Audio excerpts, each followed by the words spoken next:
আবেগ, অতিরিক্ত আবেগ।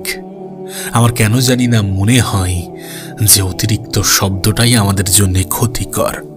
আমার কেন জানি না মনে হয় যে কোনো কিছুর একটা নির্দিষ্ট সীমা আছে, আর সেই সীমা লঙ্ঘন করা উচিত নয়।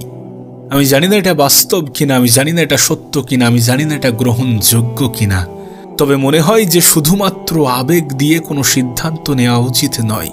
উপরওয়ালা আমাদেরকে বিবেক দিয়েছেন সেটাকে কাজে লাগানোর জন্যে, হ্যাঁ, সেটাকে ব্যবহার করার জন্যে। এত বেশি আবেগী হওয়া ভালো নয়। একটা জেনারেশন ছিল, একটা সময় ছিল যখন কেউ এক গাল পেতে দিলে আর এক গাল পাতলে হয়তোবা সেখানে মানবিকতা, মানসিকতা কাজ করত।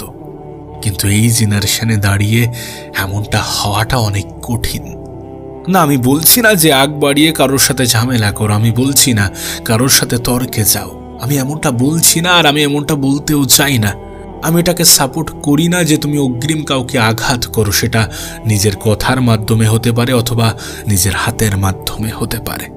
প্রথম আঘাতটা তুমি করতে যেও না, কিন্তু যখন কেউ তোমাকে আঘাত দিচ্ছে তখন নিজেকে সতর্ক করে নাও, নিজে সতর্ক হয়ে যাও। দ্বিতীয়বার আঘাত দেওয়ার সুযোগ করে দিও না।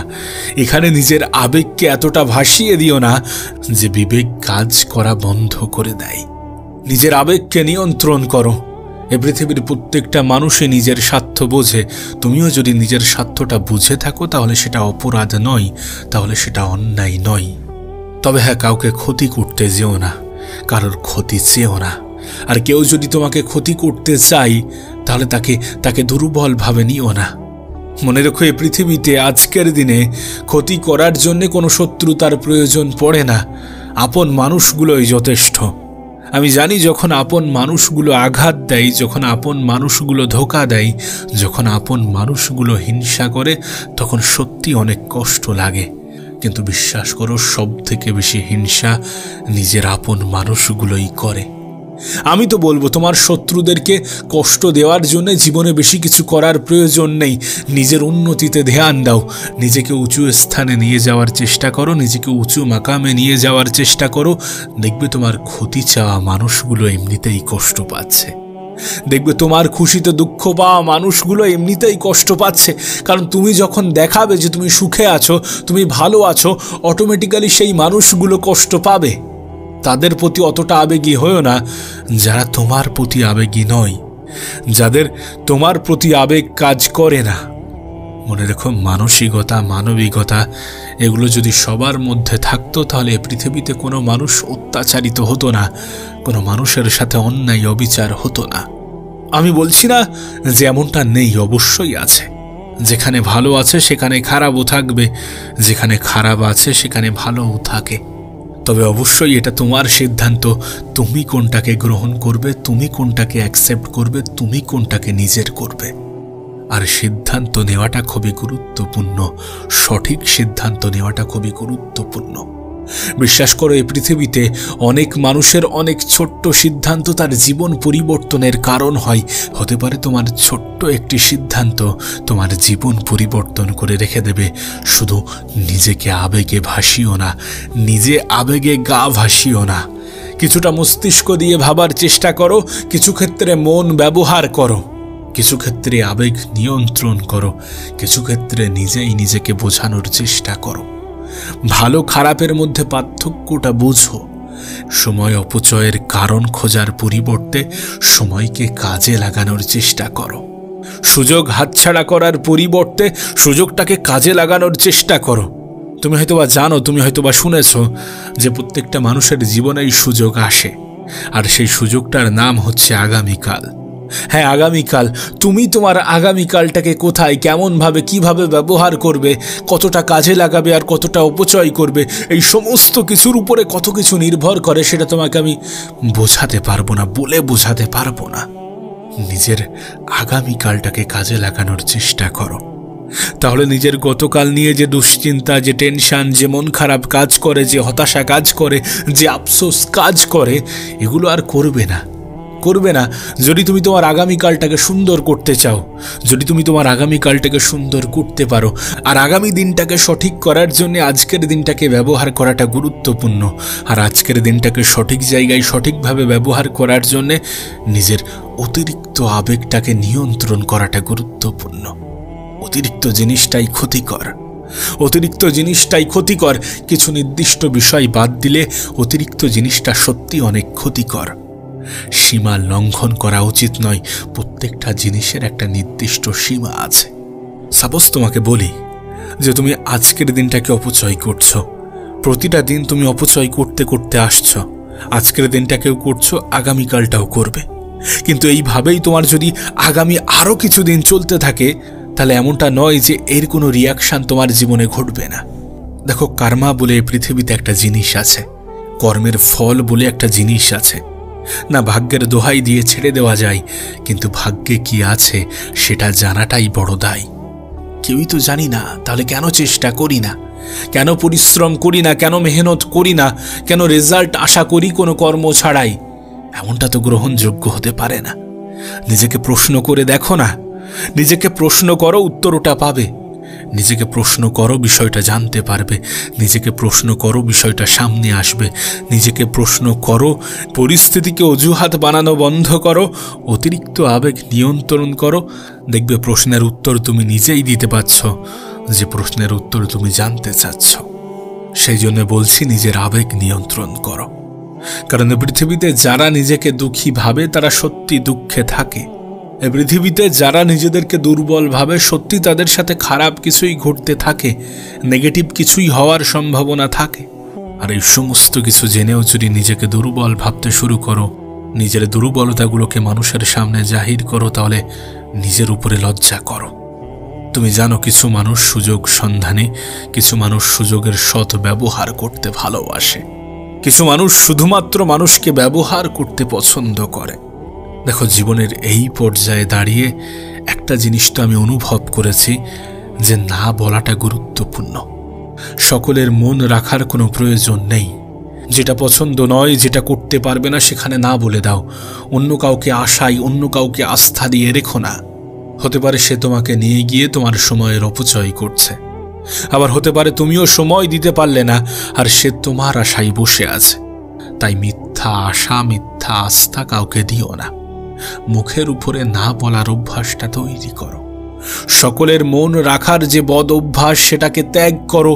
সকলের সামনে ভালো সাজার যে বদ অভ্যাস, সেটাকে ত্যাগ করো। হ্যাঁ, এটাকে বদ অভ্যাস কেন বলছি জানো? কারণ অনেক সময় আমরা অন্যদের মন রাখতে গিয়ে নিজেই নিজেকে কষ্ট দিয়ে ফেলি। অনেক সময় আমরা অন্যদের মন জয় করতে গিয়ে নিজেই নিজের কষ্টের কারণ হয়ে যাই, নিজেই নিজের মন খারাপের কারণ হয়ে যায়, নিজের আবেগের উপরে নিয়ন্ত্রণ হারাই। না, নিঃসন্দেহে তোমার জীবন সম্বন্ধে ধারণা অনেক বেশি। হতে পারে জীবনের তিক্ত অভিজ্ঞতাগুলো তোমার সঞ্চয় হয়েছে। তিক্ত অভিজ্ঞতাগুলো মানুষের জীবনে তখনই সঞ্চয় হয় যখন মানুষ খারাপ সময় অতিক্রম করে, যখন মানুষ খারাপ সময়ের মধ্য দিয়ে নিজের জীবন কাটায়। তখন বোঝা যায় প্রকৃত আপনের সংখ্যা কত। সেটা আদৌ কি পার্সেন্টেজে প্রকাশ পায় নাকি সংখ্যাতে? দেখো, তোমার মনে প্রশ্ন জাগতেই পারে, তোমার মনে প্রশ্ন জাগতেই পারে, আমি কেন বারবার বলছি যে নিজের অতিরিক্ত আবেগকে নিয়ন্ত্রণ করো, নিজের আবেগকে নিয়ন্ত্রণ করো। কেন বলছি তুমি আমাকে প্রশ্ন করতেই পারো। কেন বলছি জানো?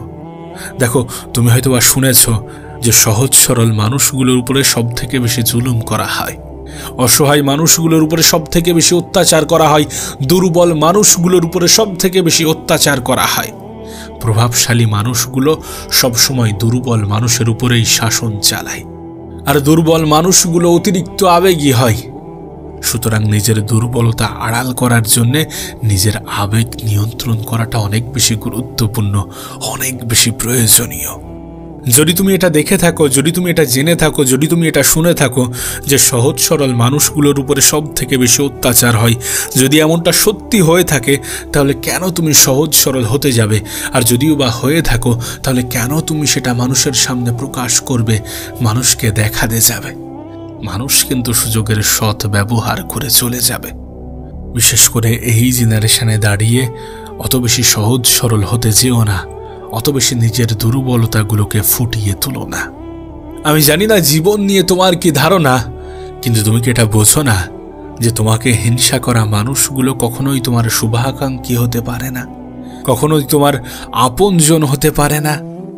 যদি এত কিছু জানার পরেও নিজের আবেগ নিয়ন্ত্রণ না করো, যদি এত কিছু জানার পরেও তুমি অতিরিক্ত আবেগী হয়ে থাকো, যদি এত কিছু জানার পরেও নিজের বিবেককে ব্যবহার না করো, তাহলে জীবন নিয়ে অভিযোগ করার কোনো জায়গা থাকবে না, উপরওয়ালাকে অভিযোগ করার কোনো জায়গা থাকবে না।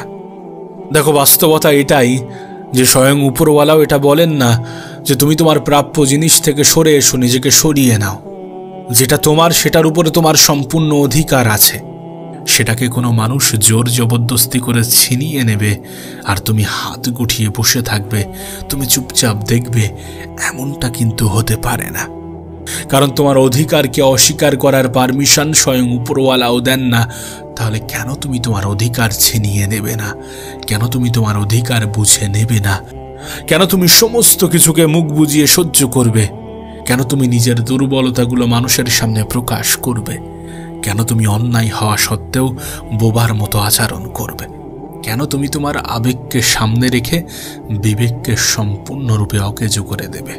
উপরওয়ালা এটাও তোমাকে দিয়েছেন, নিশ্চয়ই এটার কোনো না কোনো কাজ আছে, নিশ্চয়ই এটারও ব্যবহার আছে, তাই এটাকেও ব্যবহার করাটা প্রয়োজন।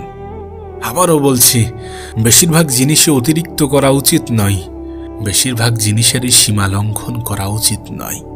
কোনো মানুষকেই অন্ধের মতো বিশ্বাস করা উচিত নয়, কোনো মানুষের সিদ্ধান্তকে অন্ধের মতো গ্রহণ করা উচিত নয়। আর এটা আমাদের ছায়াই আমাদেরকে বুঝিয়ে দেয়। যে ছায়া আমাদের অত্যন্ত কাছের একটি সঙ্গী, সেই ছায়াও অন্ধকারে গায়েব হয়ে যায়। সুতরাং এটা বুঝে নিও যে পরিস্থিতির সাপেক্ষে অনেক কিছু পরিবর্তন হয়। আজ যাকে তুমি বন্ধু ভাবছ, কাল সে তোমার শত্রুও হতে পারে। না, এটা না হোক, আমি চাই না হোক, কিন্তু হতেও পারে, হয়েছে আর হয়ে থাকে।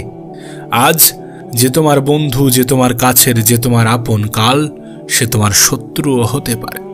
তাই নিজের দুর্বলতাগুলো নিজের বন্ধুকেও প্রকাশ করো না। নিজের সমস্ত গোপন কথা সকলকে অন্ধের মতো শেয়ার করো না। আবেগে গা ভাসিয়ে নিজের বিবেকের বিসর্জন দিও না। যখন অন্যায় অপরাধের সাথে যুক্ত হচ্ছ, তখন নিজেকে প্রশ্ন করতে ভুলে যেও না। নিজেকে ভালো জিনিসের, ভালো কাজের অংশ হতে দ্বিধাবোধ করো না। আর যে সমস্ত জিনিসের সীমা লঙ্ঘন করা উচিত নয়, সেগুলোর সীমা লঙ্ঘন করো না। যেখানে উপরওয়ালা তোমাকে বিবেকও দিয়েছেন, সেখানে অতিরিক্ত আবেগী হয়ো না।